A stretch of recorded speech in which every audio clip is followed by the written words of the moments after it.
যেদিন বাবা ফোন করে বললো তোর ছোট ভাইয়ের বিয়ে ঠিক হয়ে গেছে, এই মাসের 15 তারিখের বিয়ে, কথাটা শুনে আমার মাথায় আকাশ ভেঙে বললো। কারণ আমি বড় ভাই এখনো বিয়ে করিনি, যেখানে বাবা মায়ের ভাবার কথা ছিল আমার, সেখানে আমার কথা না ভেবে ছোট ভাই বিয়ে ঠিক করে ফেলেছে। পরক্ষণে এবার আমি মনে মনে ভাবলাম আমি হয়তো বিদেশে থাকি, এই জন্য বাবা মা আমার কথা ভাবেনি, আমি দেশে গেলে হয়তো আমার কথা ভাববে। তারপর আমি আমার ছোট ভাইকে ফোন করে বললাম তোর হবু বউয়ের জন্য যা যা লাগে আমাকে বলবি। তারপর সেই বিয়ের গহনা বাবদ আমি তাকে 2 লক্ষ টাকা পাঠালাম। পরের দিন সে ফোন করে বললো তার হবু বউয়ের নাকি বিয়ের দিন মাথায় একটি সোনার টিকলি পরার অনেক শখ, তাই আরো 50,000 টাকা লাগবে। তারপর আমি ধার দেনা করে তাকে আরো 50,000 টাকা পাঠিয়ে দিলাম। আমি খুব অবাক হয়ে খেয়াল করতাম যখনই পরিবারের কেউ আমাকে ফোন করতো, আমি কেমন আছি কি করছি সেটা কেউ জিজ্ঞেস করতো না, জিজ্ঞেস করতো কবে টাকা পাঠাবো, এর এটা লাগবে ওর ওটা লাগবে। প্রথম এই বিষয়টা খুব খারাপ লাগতো। অবশ্য একটা সময় পর ভাবলাম আমি হলাম পরিবারের বড় ছেলে, আমার কাছে চাইবে না তো কার কাছে চাইবে? বাবা মা এত কষ্ট করে বড় বানিয়েছে, নিজের টাকা খরচ করে বিদেশে পাঠিয়েছে, আমি যদি এখন তাদের ইচ্ছেগুলো পূরণ না করতে পারি তাহলে আমি কিসের বড় সন্তান হলাম? মা বাবা ভাই বোন যখন যেটা আবদার করেছে আমি সেটাই দেওয়ার চেষ্টা করেছি, যত কষ্টই হোক সেই ইচ্ছেগুলো পূরণ করার চেষ্টা করেছি। দীর্ঘ 9 বছর প্রবাস জীবন পার করার পর বাবাকে একদিন ফোন করে বললাম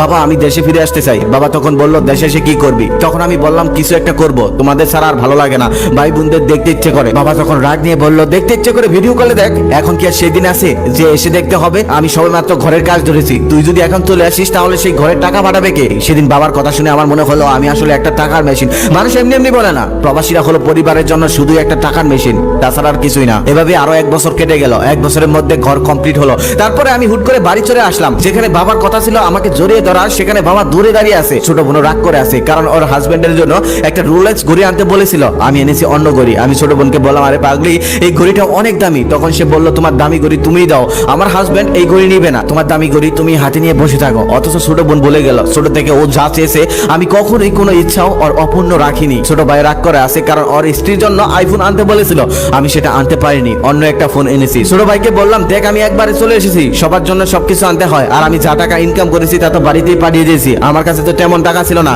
একটা আইফোনের অনেক দাম, তাই তো আমি আনতে পাইনি। ছোট ভাই তখন বললো আমার স্ত্রী তোমার কাছে সামান্য একটা আইফোন চেয়েছিল আর তুমি দিতে পারলে না, লাগবে না তোমার ফোন তুমি ব্যবহার করো। অথচ ছোট ভাই ভুলে গেল আর বিয়ে বাবদ আমি ওকে 2.5 লক্ষ টাকা দিয়েছিলাম, ওর হাতের আইফোনটা আমি কিনে দিয়েছিলাম। যেদিন থেকে বাড়িতে এসেছি তারপরের দিন থেকে দোকানে গিয়ে বসতাম। একদিন বাবা হঠাৎ করে বলল তুই কবে বিদেশে চলে যাবি? আমি মাথা নিচু করে বললাম আমি তো আর যাবো না, আমি তো একবার চলে এসেছি। বাবা তখন বলল তাহলে এখন কি করবি? তখন আমি বললাম আমাদের ব্যবসাটা একটু বড় করব। ওপাশ থেকে ছোট ভাই রেগে বলতেছে আমাদের ব্যবসা মানে? এই ব্যবসাটা শুধুমাত্র আমার, এই ব্যবসাতে আর কারো ভাগ নেই, এই ব্যবসাটা আমি ছোট থেকে আস্তে আস্তে বড় করেছি। বাবা তখন এটাই বলল হ্যাঁ ও তো ছোট্ট একটা ব্যবসা নিয়েছিল, সেটার থেকে আস্তে আস্তে বড় বানিয়েছে, এটা তো শুধু অরি ব্যবসা, এটা তো তোর ব্যবসা না, তুই ব্যবসা করতে হলে অন্য একটা ব্যবসা কর। সেদিন ছোট ভাইয়ের কথা আমি যত না কষ্ট পেয়েছিলাম তার থেকে বেশি কষ্ট পেয়েছিলাম বাবার কথায়, কারণ আমি দীর্ঘ 10টা বছর গাদার মতো খেটে কখনো আমার ভাবিনি, সমস্ত টাকা আমি পরিবারকে দিয়ে দিয়েছি। অথচ ছোট ভাই আজকে তার ব্যবসাটা নিজের করে নিয়েছে। তখন আমি বাবাকে বললাম আমি যে 10টা বছর গাদার মতো খেটে টাকাগুলো পাঠালাম সেই টাকাগুলো কোথায়? বাবা তখন বলল সেই টাকাগুলো ওদের লেখাপড়া খরচ, তোর বোনের বিয়ে আর বাড়ি ঘরের কাজে সব শেষ হয়ে গেছে। আমি তখন বাবাকে বললাম তাহলে জমি বিক্রি করে আমাকে কিছু টাকা দাও, আমি ব্যবসা করি। বাবা মুখের উপর বলে দিল আমি একটা টাকাও তোকে দিতে পারবো না, তুই নিজে যা পারিস তাই কর। কিন্তু আমার কাছে তো কোনো টাকা নেই, আমি সারাটা জীবন গাদার মতো কেটে সমস্ত টাকা তো বাবাকেই দিয়ে দিয়েছি। তারপর ছোট বোনের কাছে কিছু টাকা ধার চাইলাম, ছোট বোনও দিল না। নিজের বাবা আর রক্তের ভাই বোনদের থেকে এমন ব্যবহার পেয়ে সেদিন আমি কাঁদিনি, কিন্তু আমার ভিতরটা কত বিক্ষত হয়ে গিয়েছিল। তারপর আমি কোনো উপায় না পেয়ে আবার বিদেশে চলে যাওয়ার সিদ্ধান্ত নিলাম। যেদিন চলে যাবো সেদিন সবাইকে বললাম দেখো তোমরা হয়তো বাবা বিদেশে টাকা রাস্তাঘাটে পড়ে থাকে, কিন্তু একমাত্র প্রবাসীরাই জানে বিদেশ থেকে টাকা ইনকাম করতে কতটা কষ্ট। যেই ছেলেটা কখনো 5 কেজি ওজন মাথায় নিত না, সেই ছেলেটা 50 কেজি সিমেন্টের বস্তা মাথায় নিয়ে 4-5 তলা দৌড়ে উঠে যায়। 18 ঘন্টা ডিউটি করার পর নিজে রান্না করে খেয়ে তারপর ঘুমাতে হয়, আবার ভোরে উঠে ডিউটিতে যেতে হয়। আমি যদি বেঁচে থাকি আর কখনোই দেশে ফিরবো না, আর যদি মারাও যাই তারপরেও যদি তোমরা খবর পাও কখনো আমার লাশটা আনতে চেও না, আমার লাশ সেই দেশেই থাকুক, এটাই আমি চাই। খুব খারাপ, টাকা নিজের রক্তের সম্পর্কের মানুষগুলোকেও পৃথক করে দেয়। যার কাছে থাকে তার কথাই फॉलो कर दीजिए साहब, छोटे थोड़ी हो जाएंगे। আজকের গল্পটা একটু ভিন্ন, আশা করি সব ছেলেরই ভালো লাগবে, তবে মেয়েদের ভালো নাও লাগতে পারে। সব মেয়েদের বলতে শুনি ছেলেদের জীবনটা কত সুন্দর, আড্ডা দিতে পারে, ইচ্ছে মতো চলাফেরা করতে পারে, যা ইচ্ছা তাই করতে পারে, যেখানে ইচ্ছা সেখানে যেতে পারে, কোনো বাধা নিষেধ নেই। আর মেয়েদের বেলায় যত সব বাধা নিষেধ। আজ কিছু কথা বলি, তা শোনার পর হয়তো ছেলেদের সম্পর্কে মেয়েদের ধারণাটাই পাল্টে যাবে। স্বাধীনতা, আড্ডা, ঘোরাঘুরি এগুলো ছেলেদের জীবন নয়। ছেলেদের জীবন মানে হচ্ছে একটা সংগ্রাম, অনেক ত্যাগ। জন্মের পর থেকে ছেলেদের মাথায় প্রতিষ্ঠিত হওয়ার বীজ ঢুকিয়ে দেওয়া হয়। প্রতিষ্ঠিত না হতে পারলে ছেলেদের সমাজে কোনো মর্যাদা থাকে না। একটা বাবা তার মেয়েকে কখনোই অপ্রতিষ্ঠিত একটা ছেলের কাছে বিয়ে দেয় না। ছেলেরা পরীক্ষায় ফেল করলে তাদেরকে সংসারে হাল ধরতে হয়, আর মেয়েরা পরীক্ষায় ফেল করলে সহজ হিসাব।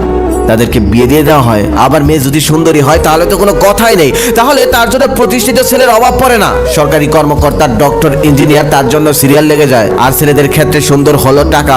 টাকা থাকলে হাজারো ক্যাটরিনা কাইফ তার জন্য অপেক্ষা করে, আর টাকা না থাকলে পাড়ার ইনামিনা টিকারাও পিছন ফিরে তাকায় না। আজকাল টাকা না থাকলে সুইট দরকার প্রতিষ্ঠিত হওয়া। প্রতিষ্ঠিত না হলে তুমি টাকা ইনকাম করতে পারবে না, আর টাকা ইনকাম করতে না পারলে তুমি কারোই অরিজিনাল ভালোবাসাটা পাবে না। এর জন্য দরকার প্রতিষ্ঠিত হওয়া, আর প্রতিষ্ঠিত হওয়ার জন্য অনেকটা কষ্ট করতে হয়, অনেকটা সংগ্রাম করতে হয়। আমাদের চারপাশের মানুষ মনে করে ছেলেরা হলো টাকার মেশিন, চাবি ঘুরিয়ে দিলেই বের হবে রাশি রাশি টাকা। ছেলেদের মান সম্মানও নির্ধারিত হয় টাকার মাপকাঠিতে। টাকা না থাকলে সে কারো ভালোবাসা পাওয়ার যোগ্য বলে বিবেচিত হয় না। একটা ছেলেকে জন্মের পর থেকে ত্যাগ করতে হয় অনুভূতিগুলোকে, সুপ্ত আনন্দগুলোকে। জীবনের অর্ধেকটা সময় ব্যয় করে লেখাপড়া করতে হয়, না হলে কর্মজীবনে কাজ করে নিজেকে প্রতিষ্ঠিত করতে হয়, তারপর ইনকাম করতে হয় টাকা। কিন্তু অনেক ক্ষেত্রে ছেলেদের শেষ জীবনে আসল বাড়ি হয় বৃদ্ধাশ্রম, আর চোখের জল হয় একমাত্র সঙ্গী। এভাবে সারাটা জীবন শুধু ত্যাগ করে যায় ছেলেরা, শুধুমাত্র প্রিয় মানুষদের জন্য। বিনিময়ে কিছুই চায় না, কখনো ছোট ভাই, কখনো ছোট বোন, কখনো মা বাবা, আবার কখনো স্ত্রীর জন্য। সারাটা জীবন শুধু ত্যাগ করে যায় আপন মানুষদের জন্য। তারপরেও একটা পুরুষ কখনোই সবার প্রিয় হতে পারে না। আপন মানুষগুলি নানান বাহানা দিয়ে কষ্ট দিয়ে যায়। সবাই শুধু দেখে তার ব্যাংক ভর্তি টাকা আছে কিনা। একটা মেয়ের কাছে তার হাজবেন্ড সুন্দর হোক বা হ্যান্ডসাম হোক, এটা কোনো ব্যাপার না, তবে টাকা থাকতে হবে। শপিং এ গিয়ে দামি দামি শাড়ি কিনে দিতে হবে, হাজার হোক। পাশের বাড়ির ভাবির সাথে সেই শাড়িগুলো নিয়ে প্রতিযোগিতায় নামতে হবে। তো তাই প্রত্যেকটা ছেলের উদ্দেশ্যে একটা কথা, নিজের জন্য ভাবো, নিজের ক্যারিয়ারের জন্য ভাবো, নিজের ফ্যামিলির জন্য ভাবো। টাকা না থাকলে কেউ কিন্তু তোমাকে পাত্তা দিবে না। নিজের